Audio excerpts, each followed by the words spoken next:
తెలంగాణ అవతరణ దినోత్సవ వేడుకలను పురస్కరించుకొని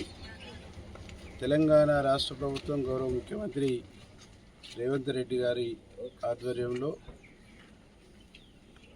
తెలంగాణ నలుమూలల ప్రజలందరూ కూడా తెచ్చుకున్నటువంటి తెలంగాణ ఇచ్చినటువంటి సోనియా గాంధీ రుణం తీర్చుకున్నామనేటువంటి ఒక సంతోషంలో ఉన్నటువంటి ఈ పరిస్థితుల్లో వచ్చిన తెలంగాణకు ఒక దిశ దశ లేకుండా గడిచిన 9.5 సంవత్సరాల్లో గత పాలకులు చేసినటువంటి తప్పిదాలని సరిచేస్తూ తెలంగాణ రాష్ట్రానికి దిక్సూచిగా ఒక తెలంగాణ గేయాన్ని కూడా రూపకల్పన చేసి అందశ్రీ గారి ఆధ్వర్యంలో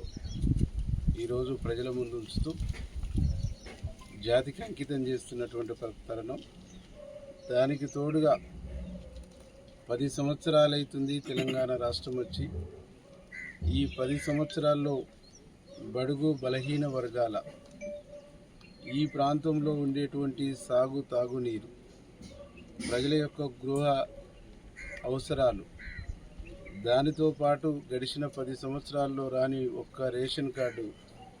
ఇవన్నిటిని కూడా శరవేగంగా పూర్తి చేసి ప్రజల మన్ననను పొంది తెలంగాణ రాష్ట్రాన్ని ఇచ్చింది సోనియా గాంధీ. ఇందుకోసం అనేటువంటి పద్ధతుల్లో ప్రూవ్ చేసుకోవడానికి ఈ రాష్ట్ర ప్రభుత్వం ముఖ్యమంత్రి గారు రోజుకు 19 గంటలు కష్టం చేస్తూ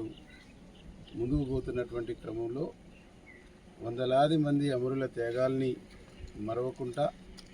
ఈరోజు అమరవీరుల స్తూపం దగ్గర నివాళులర్పించి ఆనాడు తెలంగాణ ఉద్యమంలో తొలి దశ మలిదశ తెలంగాణ ఉద్యమంలో పాల్గొన్న ప్రతి ఒక్కరిని, ఉద్యమకారులను కూడా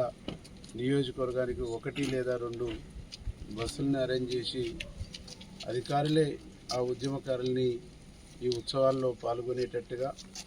రావటానికి పోవటానికి వాళ్లకు అన్ని రకాల వసతుల్ని ఏర్పాటు చేసి గౌరవిస్తున్నటువంటి ఒక తీరు కూడా గడిచిన 10 సంవత్సరాల్లో ఈనాడు కూడా జరగలేదు. కాబట్టి తెలంగాణ కోసం సబ్బండ వర్గాలు, సకల జనులు, ఉద్యోగుల నుంచి మొదలుకుంటే ఉపాధి హామీ కూలీల వరకు కూడా కార్మికులు, కర్షకులు, విద్యార్థులు, యువత, మేధావులు, జర్నలిస్టులు, మహిళలు, అన్ని వర్గాల అన్ని సెక్షన్ల ప్రజలు కొట్లాడి సాధించుకున్నటువంటి ఈ తెలంగాణ ప్రజల యొక్క కష్టాలని, ప్రజల యొక్క కొట్లాటను, ప్రజల యొక్క త్యాగాల్ని, తెలంగాణ ప్రజల మనోభావాల్ని గౌరవించి ఆనాడు యూపీఏ చైర్మన్గా ఉన్నటువంటి సోనియా గాంధీ గారు 2 రాష్ట్రాల్లో కాంగ్రెస్ పార్టీ నష్టపోద్దని తెలిసినా ప్రజల మనోభావాల ముందు పార్టీని ప్రణంగా పెట్టైన నేను ప్రజల మనోభావాల్ని, తెలంగాణ బిడ్డల త్యాగాల్ని నేను గౌరవించి తెలంగాణ ఇస్తానని చెప్పేసి తెలంగాణ ఇచ్చింది. ఆ తెలంగాణ ఇచ్చినటువంటి తల్లి ఇందుకోసమా నేను తెలంగాణ ఇచ్చిందని చెప్పేసి బాధపడ్డా, గోసపడ్డ రోజులు కూడా ఉన్నాయి. ఆ అన్నిటికీ అర్థం చేసుకున్నటువంటి తెలంగాణ ప్రజలు సోనియా గాంధీ సూచనల మేరకు, సోనియా గాంధీ కోరిక మేరకు తెలంగాణ రాష్ట్రాన్ని నేను కలలుగన్న రాష్ట్రం ఇది కాదు, నేను కోరుకున్న రాష్ట్రం ఇది కాదు, ఈ ప్రాంత ప్రజల యొక్క జీవితాలు మెరుగుపడాలి, ఇక్కడ ఉద్యోగాలు రావాలి, ఉపాధి దొరకాలి, తెలంగాణ దేశంలోనే ఒక రోల్ మోడల్గా ఉండాలని చెప్పేసి చెప్పటం, దాన్ని విశ్వసించినటువంటి ప్రజలు కాంగ్రెస్ పార్టీకి అధికారం ఇచ్చిన తర్వాత ఈరోజు